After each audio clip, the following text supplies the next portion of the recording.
Welcome to the Holistic Bites on human cloning. So, what is human cloning? Human cloning is the creation of a genetically identical copy or clone of a human. It means that clone will have identical genetical structure as of the source from which it is cloned. A clone is not a perfect copy. It is similar, not identical, meaning that there exist epigenetic differences between an organism and its possible clones. The great misunderstanding with clones is to assume that they are genetically identical to the organisms being cloned and will therefore be phenotypically identical to them. In genetics, the phenotype is the set of observable characteristics or traits of an organism. Clones are not completely identical from the genetic point of view to the donors of the nuclei. The characteristics of living beings are not only the result of the genes, and despite of having a large part of their genes in common, they will not display the same phenotype. That is,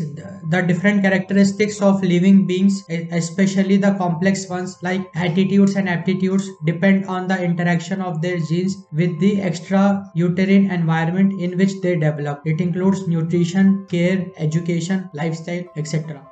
Two commonly discussed types of human cloning are therapeutic cloning and reproductive cloning. So, therapeutic cloning would involve cloning human cells for use in medicine and transplants. So, two common methods of therapeutic cloning that are being researched are somatic-cell nuclear transfer, that is SCNT, and pluripotent stem cell induction. So if we talk about somatic cell nuclear transfer, in this process, the nucleus of a somatic cell. So what is a somatic cell? Any cell of a living organism other than the reproductive cells are called somatic cell. So the nucleus of a somatic cell is taken from a donor and transplanted into a host egg cell, which had its own genetic material removed previously, making it an enucleated egg. After the donor somatic cell genetic material is transferred into the host oocyte with a micropipette, the somatic gel genetic material is fused with the egg using an electric current. Once the two cells have fused, the new cell can be permitted to grow in a surrogate or artificially. So the